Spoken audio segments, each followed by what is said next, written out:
Hey, what's happening, everyone? I am your Dragon God of Gaming, Damian-Dragon, and welcome back to another episode of the Gaming News, where I run down the list of all the gaming news, facts, rumors, trivias, and everything coming out the gaming industry this week. Before we get started and I talk about what's actually going to be happening today on the Gaming News, I should give everyone a little bit of a warning. Next week, for those of you that don't know, my Gaming News will be moved to a later time, 5 p.m. Eastern Standard Time. Why? It is making room for some of our newer IC members.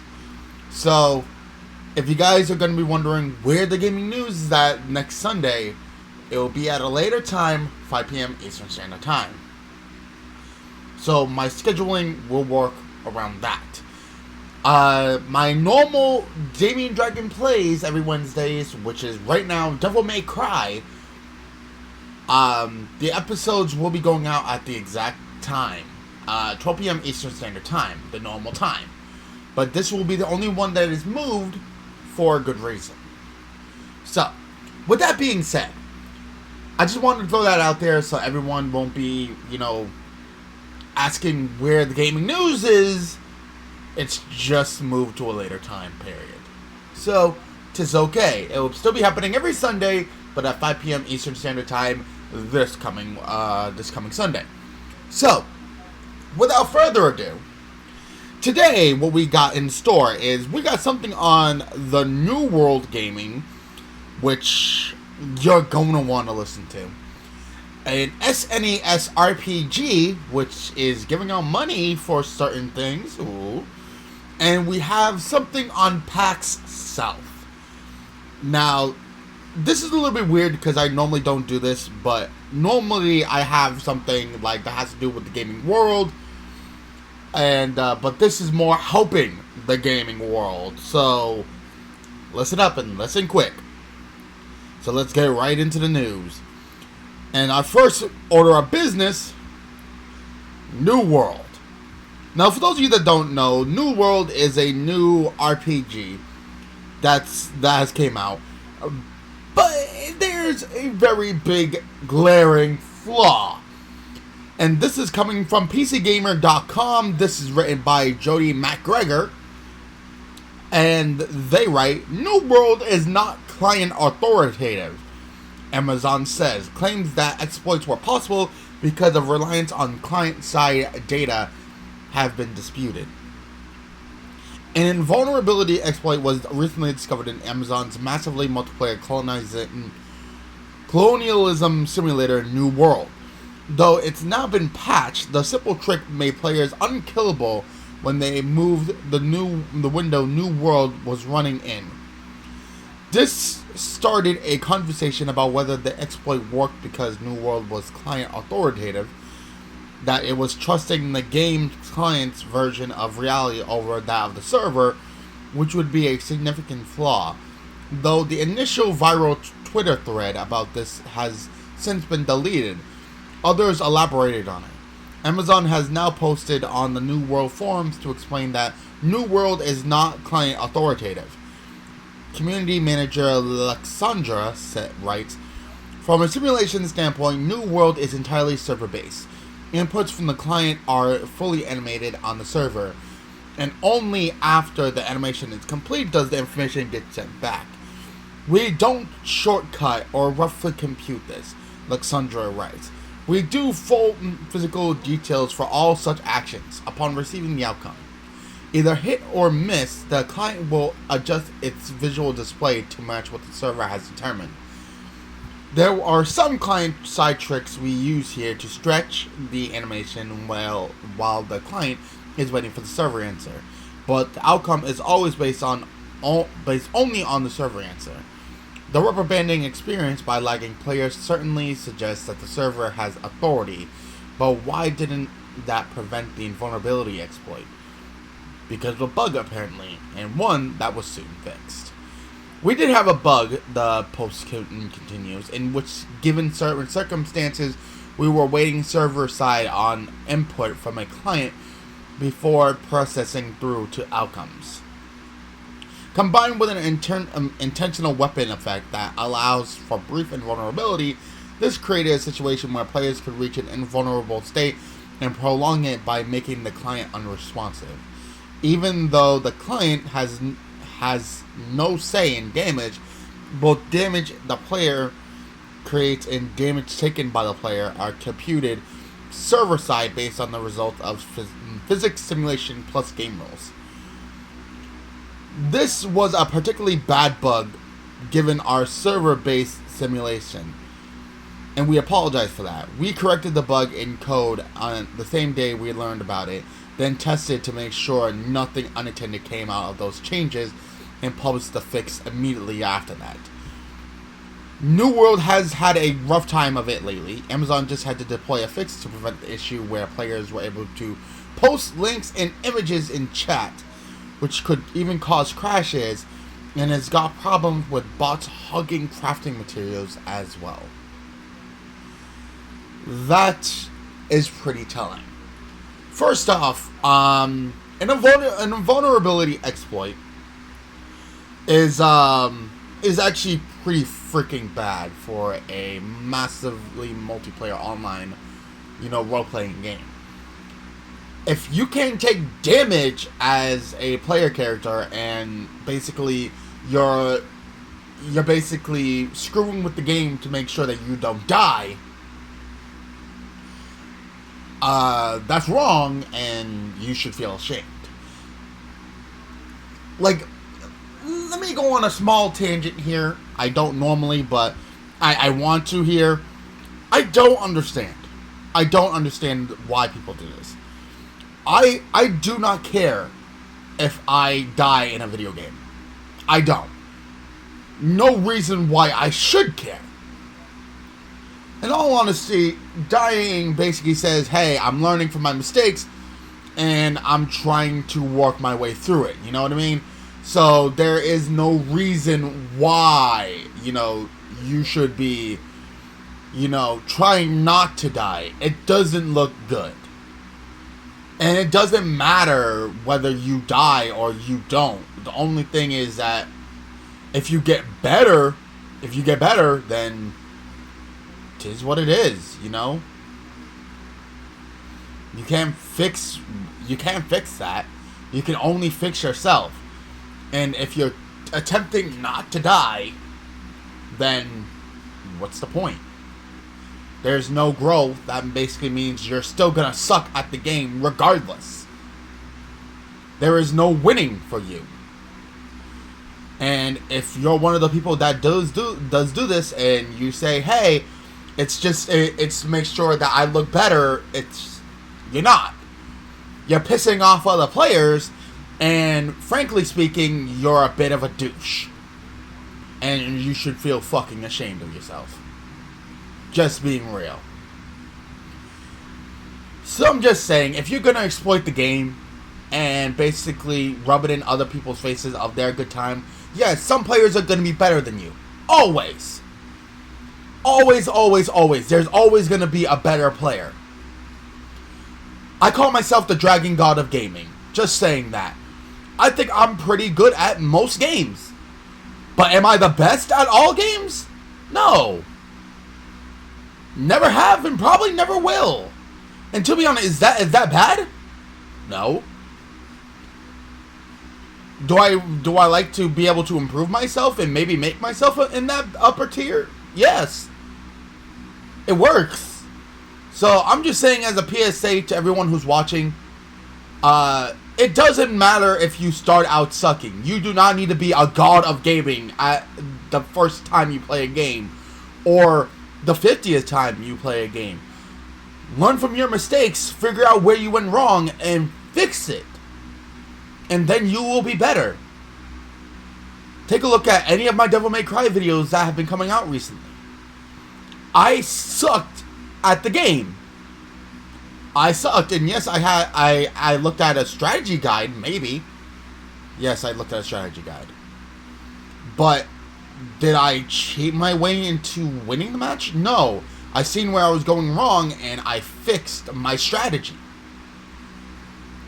It may have been on someone else's strategy, yes, but a lot of the time that I'm doing that, I'm way underneath the person who's writing those strategy guides. I don't have the abilities that these strategy guides have out. I don't have those powers. Like on one boss, it required me to have a Vortex level 2, and I didn't lock Vortex level 1 yet. I didn't have it. It is what it is. You fix your strategy. That's it. So I'm sorry about that tangent, but it needed to be said and needed to be happening. So if you're one of those douchebags who are sitting out there and thinking that, you know, I'm so cool, I'm so great at this game, no, you fucking suck and you need to learn. You fucking suck. Get better by learning. And if you're one of the players who are looking down at these players who are trying to be good and are sucking at the moment, and you're one of the douchebags who's talking down to them, basically saying, hey, you suck, then you're just as big of the problem. Nurture the younger players. Nurture players who just started. You know what I mean? Don't attack them. Help them. Be a guide. You feel what I'm saying? Anyway, I think I went off on a too big of a tangent. From one big game to one that's not very much thought of. Place Doma, or Place Doma. This is a very old SNES RPG game, which a lot of people probably have never heard of. But you may want to. This is coming from Kotaku.com. This is written by Ian Walker, and they write, obscure SNES RPG lets you take photos of Lovecraftian horrors for mad cash. Place Doma offers a unique twist on the usual RPG economy. Making money in role-playing games often boils down to killing monsters or selling off low-level equipment you no longer need. But the terrifying Place Doma, roughly Place's demon in English, takes a more novel approach, allowing you to accrue a small fortune by taking glamour shots of skeletons, ghosts, and other assorted horrors. To be honest, when I read the title, I don't normally read the entire thing beforehand, but once I read the title, I thought it was actually giving away money. So, that's my bad. Place Doma, first released by Group SNE for NES's 8800 and 9800 series computers in 1987, before being ported to the Super Famicom in 1995. Takes considerable inspiration from the Call of Cthulhu series. The Call of Cthulhu tabletop role-playing game, a string of child murderers and disappearances haunts the dreary Massachusetts town of Newcam, an obvious reference to common H.P. Lovecraft setting, Arkham. And it's up to you to investigate the mansion of, at the heart of it all, Weathertop Manor. Immediately upon starting Place Doma, you're asked to assemble a group of adventurers, where normal role-playing games like Dragon Quest might let you choose from classics like Warrior and Mage. However, Place Doma's characters hold more mundane occupations. Detectives act as the game's frontline brutes, for instance, dispatching enemies with guns and fists, whereas scientists utilize so-called spirit machines that can be customized to examine monsters, deal damage, and buff allies. Of course, as soon as I saw the journalist class, I knew that was the one who was assigned to my main character. Journalists in Place Doma come with a variety of skills, but are relatively weak in the combat department, where they really shine in their unique ability to take photographs of the monsters you encounter in Weathertop Manor. By equipping a camera, the journalist's main attack command is replaced by the option to photograph whatever creatures are currently assailing the party, from the mundane to the supernatural. When it comes to surviving the constant horrors of the decrepit mansion, the journalist is almost entirely useless. Ouch. But the role's true worth reveals itself when you eventually make your way back to town. The front desk clerk at Place Doma, Noma's health and sanity restoring hotel is, for some reason, willing to pay top dollar for your disgusting photos. Apparently, the dude's never seen a basic house spider before, because he shells out $20 every time you bring him a picture of one. Same with bats, and the rewards only go up from there. $40 for a slime, $80 for a ghoul, $100 for a ghost. There's even an evil door that responds every time you exit and re-enter Weathertop Manor that garners $300 a pop. It really adds up, especially when film costs only $2 a photo. Oh. Well, the Place Doma is pretty middling experience otherwise. I love when RPGs provide these sorts of class-based minigames. I never went back and finished Bravely Default 2, but the several hours I did experience were spent obsessed with the Beastmaster job, which is essentially just Pokemon if you set your captured monsters free after a single attack. If I had to guess, my affection for Dragon Quest IV, specifically the chapter devoted to Merchant Tornico Talon, probably comes from the same place. Simply put, it's cool when role-playing games let you play a role that doesn't exclusively involve killing things. The introduction of classes that take pictures or tame creatures are just really good at buying and selling things goes a long way toward making these fictional worlds feel like real places, and not just arenas for living out our most violent power fantasies. Don't get me wrong, I love lighting up zombies with magical spells as much as the next guy. It's always nice when games treat characters who have more going for them than physical prowess as valuable members of a team. And indeed, I do like that. I have played many RPGs. Many. One of my favorite ones, for those of you that are fans of not only my channel, you guys know that I've played a ton of Dragon Age Inquisition, which again is in of itself an RPG game. I make fortunes selling off items and stuff that I don't really use, especially when I have some incredibly good armor at the start of the game, thanks to the Golden Nug. But in all honesty, I believe, at least I think, that is actually pretty cool. And if you guys want to play that game, by all means, find a way to get yourself an SNES and play La Place's Demon. If you guys want to be able to play this type of game, it would actually be really freaking cool. And to be honest, I may actually play this game myself at one point. Go figure. Anyway, we're going to go from gaming itself to, the gaming expo. Pax South. PAX is one of the largest gaming conventions, ever. If you guys like to go to a convention and you guys want to have a really cool experience, PAX is the place for you. Even me and the guys discussed at one point going to PAX together. And not everyone would be able to go, like Tui and Dave, but me, Jimmy, and Chaos we all looked at each other and like, maybe it'll be a good idea, but we never really settled on anything. And yeah, you can put your name in if you're a creator to get yourself a creator pass, which I like. But at one point, yes, I will be playing PAX. I will go into PAX, but there's some news for those of you that are wanting to go to Pax South that you're gonna want to hear. This is coming from ksat.com, and this is written. It's not giving me the person who wrote it.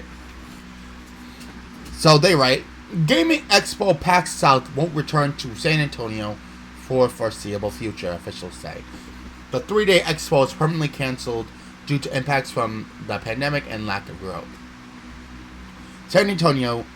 Gamers won't be gathering in San Antonio anymore for one of the largest gaming events in the country after PAX South announced that it is officially coming to an end. The 3-day expo usually comes to the Alamo City in January and draws thousands of gamers and cosplayers to the Henry B. Gonzalez Convention Center. However, due to the pandemic and citing lack of expansion, Pax South announced Friday that it is calling it quits. And this is actually what they wrote.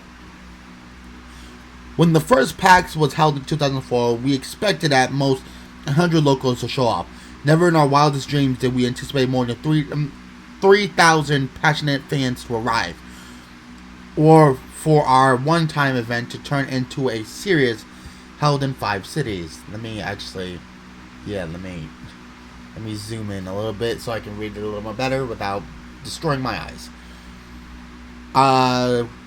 While each of our other events have flourished, some of them drawing hundreds of thousands of attendees from around the world, Pax South hasn't expanded and to some extent has remained the same show that it was when we opened it in 2015. Faced with that reality and compounded by the impact of the pandemic, we have made the difficult decision to bring Pax South to an end for the foreseeable future. The heart of Pax South lives on in the incredible memories we made in our Texas community and with the international fans and enforcers who came out to support the show. We're sorry to all of our friends who are looking forward to the show's return in 2022. We join them in that. But we hope to see you again at our other events as PAX returns. You will forever be part of our family and legacy of PAX. We learned a great deal from you, and future shows will be better for it. Thank you, San Antonio, for always embodying the PAX spirit by welcoming home gamers and the people who make the things we love. The PAX team.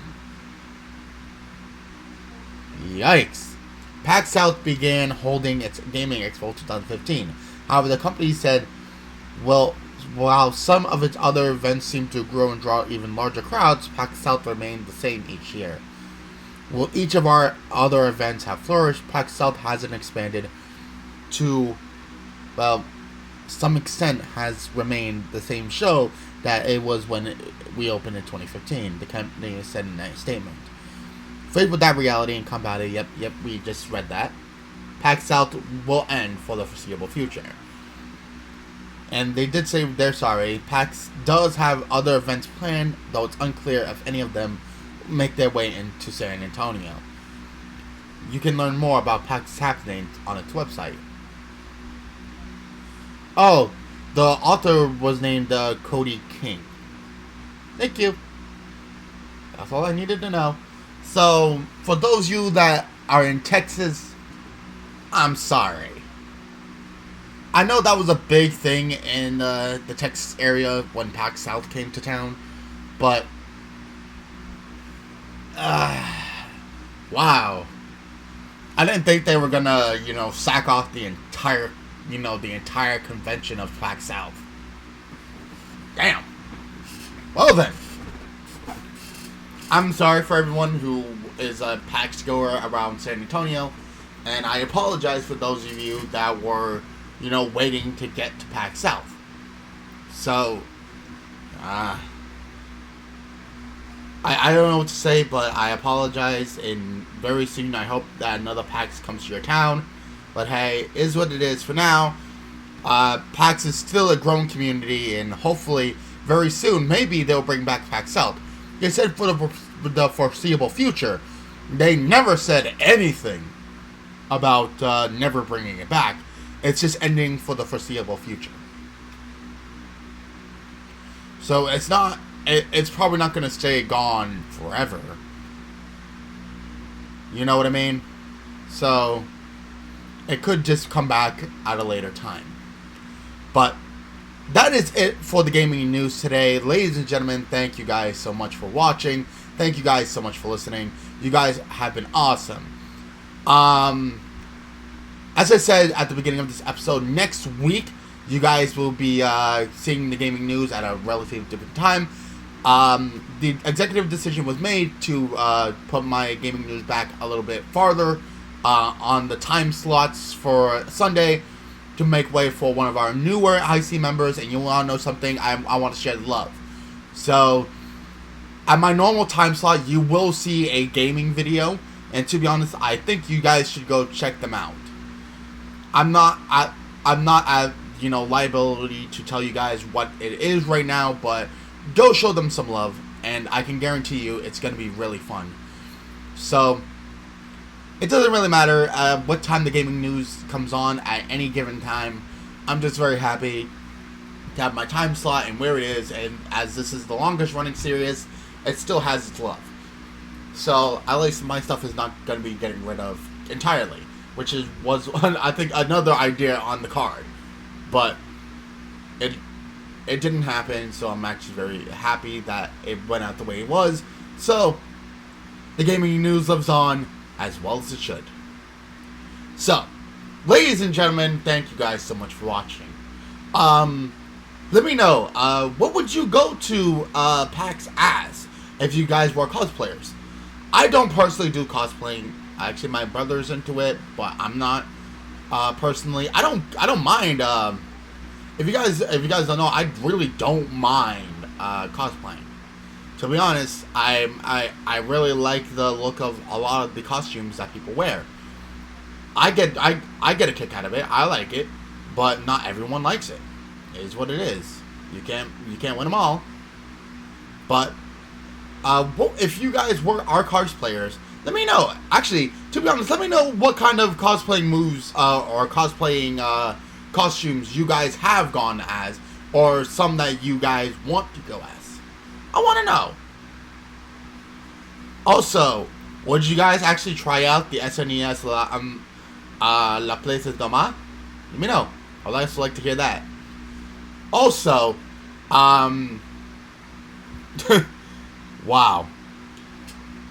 What do you think about the New World bug?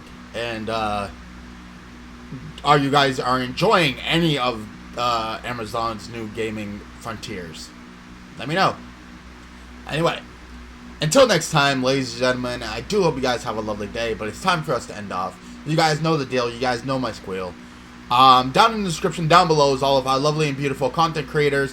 Go check them all out. They are a lovely bunch of coconuts, and I can guarantee you that they are just as fun as me, if not more. If you guys want to go check out my personal stuff on my channels, go check out my Twitch, which I normally play every single day. Well, not every single day, but basically Mondays, Tuesdays, Thursdays, Saturdays, and Sundays, I'm normally on Twitch. Wednesdays and Fridays, I'm normally streaming on YouTube. But over on YouTube, as I said, Mondays, Tuesdays, Thursdays, and Saturdays have been Deltarune, but as of yesterday, everyone knows my newest videos are going to be Sly 4 Thieves in Time. I suggest go checking that out. And that'll be the month of November. Also, Wednesdays, I'm playing Super Mario Odyssey. Fridays, I've been playing Kingdom Hearts. I don't know how much longer that game is. On Sundays, like today, and about right now, well, about 30 minutes ago, a new video went out of Mass Effect 2 Mass Effect Legendary Edition. Actually, no. It'll be actually out in 2 hours. I forgot. I don't subsequent my times. And on the other end, Shinobi, which is going to be the finale today, which is going to be replaced with Super Mario 64 next coming Sunday. So I actually cannot wait for, no. I'm getting my times crossed. Shinobi is going to be up, and the finale is next week. Anyway, until next time, ladies and gentlemen, I hope you guys enjoy. My dumbass needs to go reevaluate my brain real quick before I do any more recordings. Hope you guys enjoyed. Thank you guys so much for watching. Thank you guys so much for listening. You guys have been awesome. But until next time, ladies and gentlemen, hope you guys enjoyed. But good gaming, happy hunting, and I'll see all you Dragonlings back inside the world of the gaming news. Hope you guys enjoyed, and I'll see you guys next time for some more Damian Dragon action. Peace.